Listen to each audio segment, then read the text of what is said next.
Orientation and mobility specialists are now being requested to train the trainers, even though this program failed multiple times in the past, since the 1960s. What has changed? Let's get into it.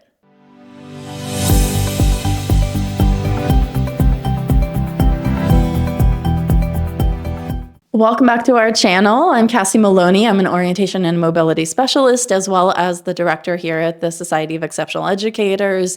This video is going to be specifically for orientation and mobility specialists who are curious about the new position paper put out by the Association for the Education and Rehabilitation of the Blind and Visually Impaired, lovingly known as AER. We're going to go into a little bit of what it says. We're going to go into the history of why the OMA position didn't work in the past and what has changed or what hasn't. First and foremost, let's go into the history.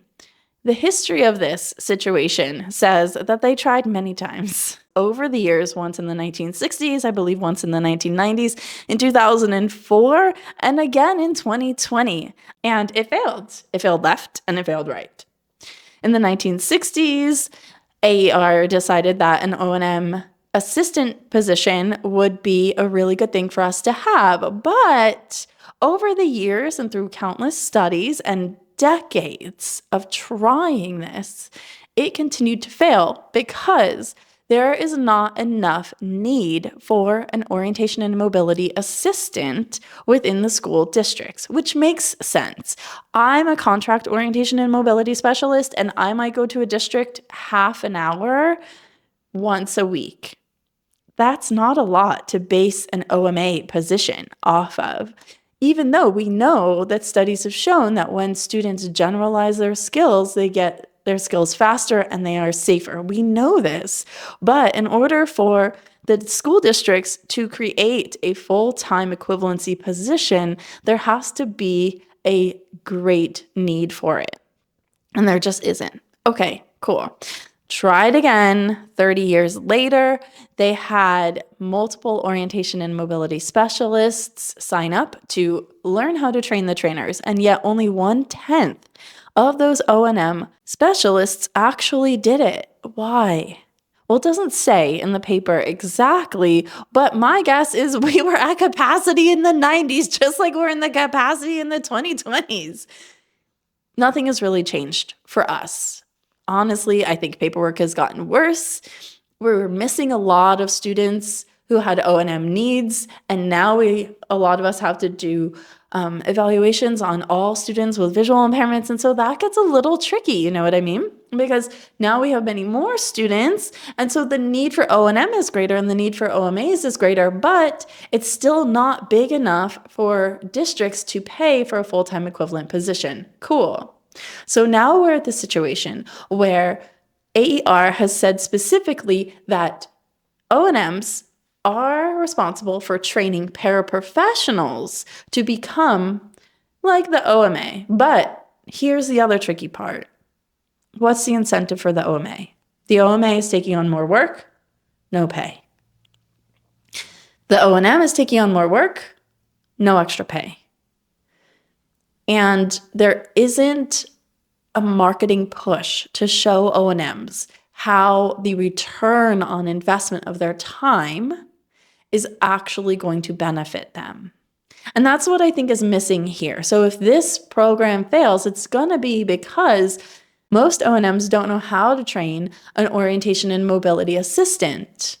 Nor do we have the capacity or time expenditure to learn how to do this, to set it up, to make sure that we're not only just training the TAs, but also making sure that the information gets through and to follow through with it. A lot of us just aren't trained to be a boss. We're not trained for leadership roles. We're not trained to have difficult conversations. What happens when that paraprofessional makes a mistake? I've never had an employee not make a mistake. As an employee for multiple years, I've never been in a job where I never made a mistake. But as O&Ms, we are expected to know not only how to create the curriculum, but to train and to have the leadership skills to have those difficult conversations. I think that's going to be really tricky. But let's get into exactly what these paraprofessionals can teach and what they cannot teach. What can a paraprofessional acting as an orientation and mobility assistant or orientation and mobility support actually teach? They're going to be the very easy review skills, the preview skills within the risk assessment. There's a high correlation between those, but AER actually does have a full list on their position paper. We'll link it for you below. Here's basically what it says. Body image, laterality, spatial awareness, getting around an indoor environment, whether that be your home or your school.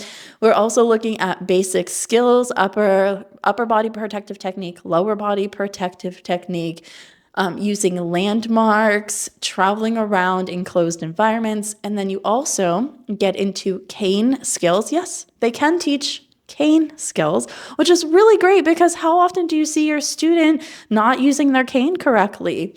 And if you were at Donna's presentation at the Orientation and Mobility Symposium a few years ago, you know that with cane safety, it's not 100%. If they are using their cane with 80% accuracy, that means they're only safe 80% of the time.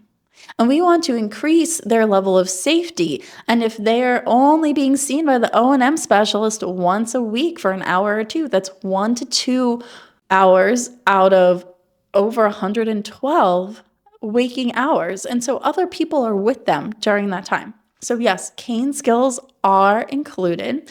We also have using tactile and auditory maps, soliciting assistance inside, familiarization with the long cane, cane storage, and all of the skills that come along with that. Now, there are some outdoor skills as well. Now, within the outdoor skills, there are only 4 skills that your O&M support is even allowed to teach. Now, we've got learning street names in the school and agency vicinity. So it's not even going off campus.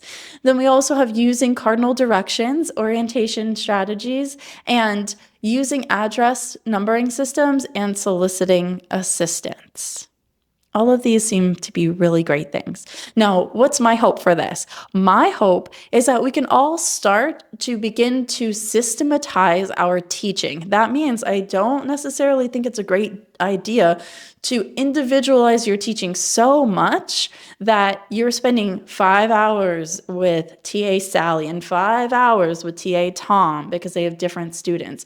I think bringing all of your TAs together, maximizing your time, and going about this in a really systematic way is the way that we are going to have a return on investment of our time, but it's still going to be a return on investment. So I'm not thinking about this as, oh my gosh, I don't have time, because where does that thinking get us? That thinking gets us right back into the cycle of burnout. When you think, I don't have time, I don't have money, I don't have time, I don't have money, what happens? You see all the ways that you don't have time and you don't have money. But when you can switch that question and you can ask, how can I make this happen? How is this possible? Then your brain will go out and get new ideas. So maybe it's that once a week on Friday before your students and TAs leave for the day, you host a Zoom meeting with all of them and you break everything down for them step by step. You can easily just use that document and go through. Or maybe it's that you write your own curriculum.